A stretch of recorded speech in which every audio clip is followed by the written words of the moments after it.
নমস্কার, আমি রন আর তোমরা দেখছো ড্রিম টু লিভ। তো আন্দামান সিরিজের দ্বিতীয় পর্বে সকলকে স্বাগত। তোমরা আন্দামান সিরিজের প্রথম পর্বে দেখেছিলে আমরা লাঞ্চের আগে মানে পোর্ট ব্লেয়ারে নেমে আমরা কোথায় কোথায় গিয়েছিলাম। তো অবশ্যই তোমরা যদি না দেখে থাকো একবার দেখে নিও, তাহলে তোমাদের পুরো আন্দামান সিরিজটাকে প্ল্যান করতে খুব সুবিধা হবে। আজকের কিন্তু এই দ্বিতীয় পর্ব প্রথম দিনেরই এক্সটেনশন।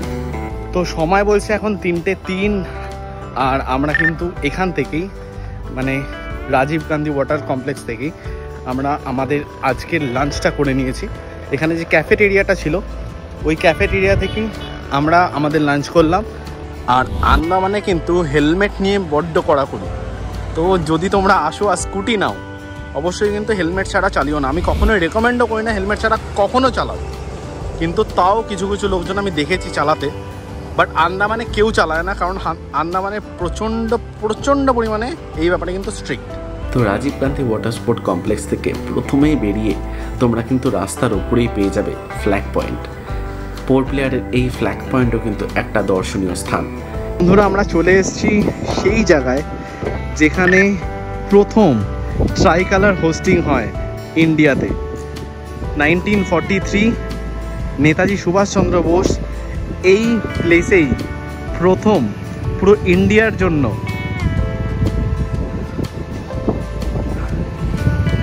ট্রাই কালার হোস্ট করেছিলেন। পেছনেই দেখা যাচ্ছে কিন্তু রস আইল্যান্ড।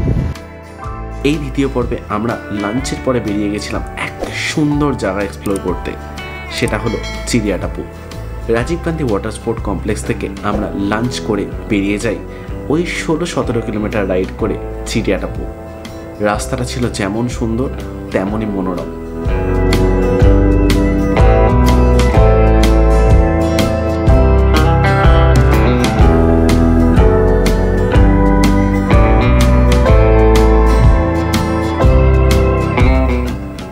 আর চিড়িয়া টাপু যাওয়ার সব থেকে ভালো টাইম হলো সানসেটের সময়। তোমরা কিন্তু উইটনেস করবে এক অপূর্ব সুন্দর সানসেট, তাই জন্য অবশ্যই চিড়িয়া টাপুর প্ল্যানটা তোমরা কিন্তু সানসেটের সময় করবে। বন্ধুরা, এসে পৌঁছেছি দীর্ঘ 18 থেকে 19 কিলোমিটার চালিয়ে চিড়িয়া টাপু বিচ। আর জায়গাটা কিছুটা এরকম,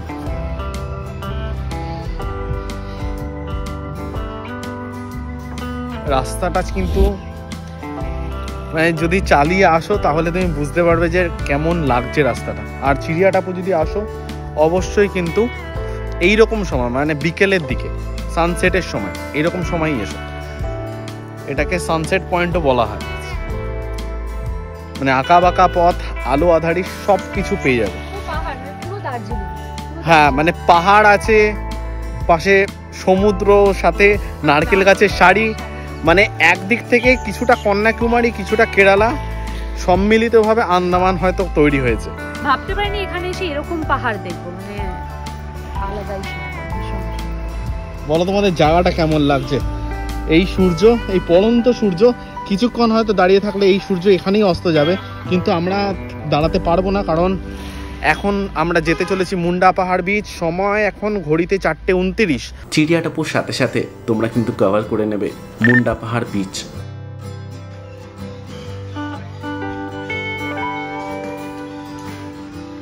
ধরো আমরা চলে এসেছি এখন মুন্ডা পাহাড় বিচের ট্রেকিং পয়েন্টে। যদিও এখন বেজে গেছে অ্যাকচুয়ালি 4:43, বাট এটা 4:30-তে ক্লোজ হয়ে যায়। বাট আমরা খুব রিকোয়েস্ট করলাম, তাই আমরা বললাম যে ঠিক আছে জলদি যাও, তাড়াতাড়ি আসো। এই মুন্ডা পাহাড় বিচ কিন্তু এক অপূর্ব সুন্দর বিচ। তোমরা যদি পোর্ট ব্লেয়ার যাও অবশ্যই কিন্তু প্রথম দিনে চেষ্টা করো এই মুন্ডা পাহাড় বিচে আসার। আর এই মুন্ডা পাহাড় বিচ কিন্তু 4:30 অবধি খোলা থাকে, তো অবশ্যই কিন্তু তার আগে যাওয়ার চেষ্টা করো, না হলে কিন্তু তোমরা ওখানে বেশি টাইম স্পেন্ডও করতে পারবে না। আর মুন্ডা পাহাড়ের কিন্তু একটা ট্রেক আছে যেটা এই আন্দামান সিরিজে আমাদের সময়ের অভাবে হয়নি, বাট তোমরা যদি যাও তোমরা একটু আগের থেকে গেলে তোমরা কিন্তু এই মুন্ডা পাহাড়ের ট্রেকটাও করতে পারবে।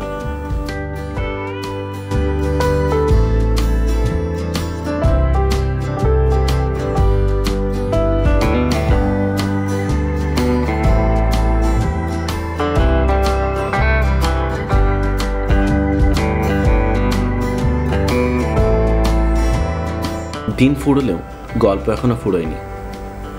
আমাদের আন্দামানের প্রথম দিনের সন্ধ্যেটা কাটলো সেলুলার জেলে লাইট অ্যান্ড সাউন্ড শো দেখে।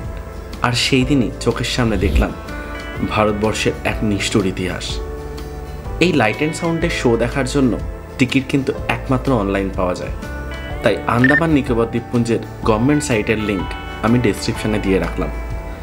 মাথা পিছু ভাড়া পড়বে মাত্র 300 টাকা করে। লাইট অ্যান্ড সাউন্ডের সময় হলো 5:50, 6:50 আর 7:50। আমরা কেটেছিলাম একেবারে শেষ শো 7:50-এর।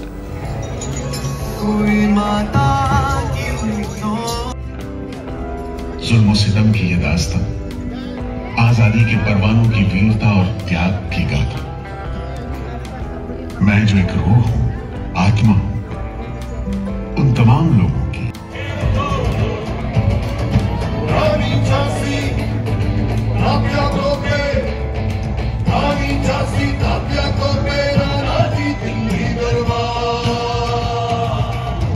এভাবেই শেষ হয় আমাদের আন্দামানের প্রথম দিন। এর পরবর্তী পর্বে তোমরা জানতে পারবে ভারতবর্ষের সেই নিষ্ঠুর ইতিহাসকে ঝকঝকে দিনের আলোতে। তোমাদেরকে ঘুরিয়ে দেখাবো পুরো সেলুলার জেল। আন্দামানের দ্বিতীয় পর্বের এই গল্প তোমাদের কেমন লাগলো অবশ্যই আমায় কমেন্ট করে জানিও। আর নতুন হলে সাবস্ক্রাইব করে নিও যাতে আগামী পর্বগুলোর সাথে তোমরা জুড়ে যেতে পারো। এই জায়গাটা তো পুরো আনটাচড। তাই বলছি আনটাচটাই ভালো লাগে। আনটাচটা ভীষণ র, ভীষণ মানে র, ভীষণ অরিজিনাল, যে এইরকমটাই